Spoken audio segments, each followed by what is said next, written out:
hay'adda World Medical Relief ayaa waxa ay deeq gaarsiisay isbitaalka Bilcile ee degmada Carmo. Haddaba deeqdaasi waxyaabihii ay ka koobneed waxa Carmo ka soo diray Cabdiqani Cabdullaahi Cabdi. wafdi ballaaran oo hogaaminayay madaxa hay'adda World Medical Relief George Samson oo ay qayb ka ahaayeen gudoomiyaha gobolka Bari Cabdisamed Maxamed Gallan iyo hogaamiye dhaqameed ayaa si weyn loogu soo dhaweeyay degmada Carmo ee gobolka Bari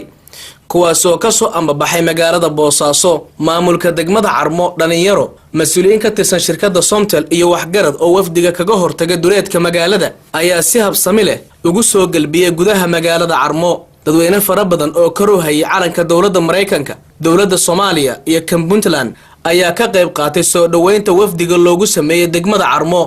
kadib markii ay soo gaareen isbitaalka Bilcile oo ahayd saldhigga socdaalka wafdiga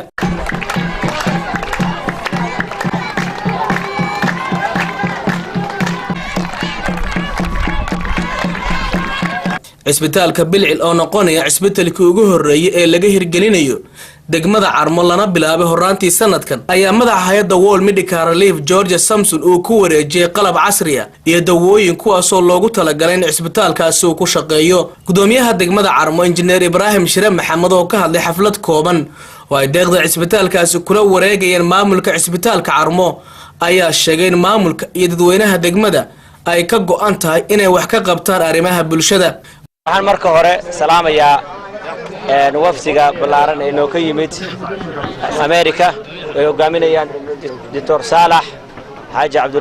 Cabdullaahi iyo governorka gobolka Bari Cabdisamed saxaafadda qaybaha kala duwan ee bulshada reer Carmo dhamaantii way ka mahad celinayaan sida wanaagsan ay u soo dhaweyseen waa maalin aynu sugaynay oo aad u farxad badan inaynu helo ka degmo ahaan ka gobol ahaan ka wadan ahaanba cusbitaalkan aadka u qiimaha weyn aad baan mar labaad iyo mar saddexaad uga mahad celinayaa hay'adda World Medical Relief iyo hay'adda Relief for Africa iyo professorada hogaaminayaba Dr. Abdwali iyo Dr. Ramadan iyo Dr. George waxaan insha Allah codsanaynaa in waxaanu nahay community diyaar u ah inay wax qabsadaan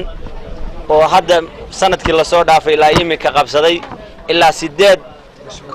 mashruuc oo community-ga ka dhaxeeya oo dan guud ah gudoomiyaha gobolka Bari Cabdisamed Maxamed Gallan oo kamid ahaa mas'uuliyiintii ka hadlay madasha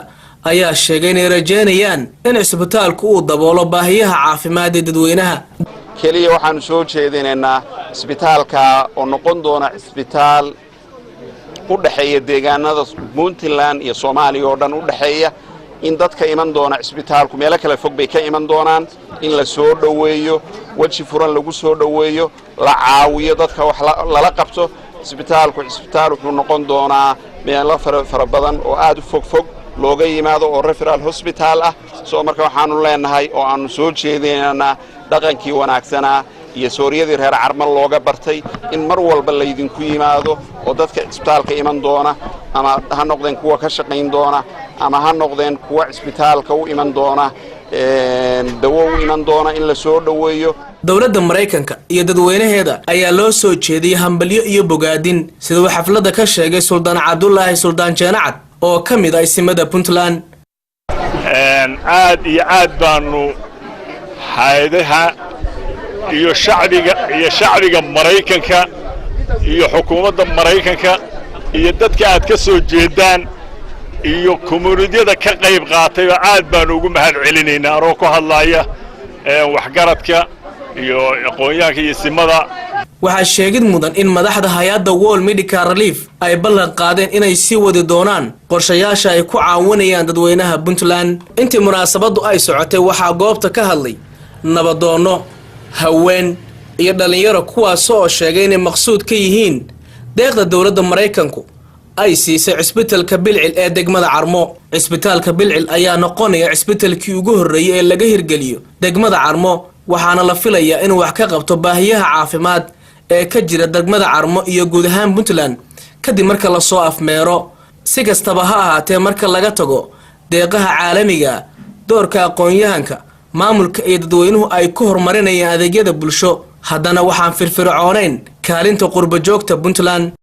Cabdiqani Cabdullaahi Cabdi telefishinka caalamiga ee Royal degmada Carmo gobolka Bari.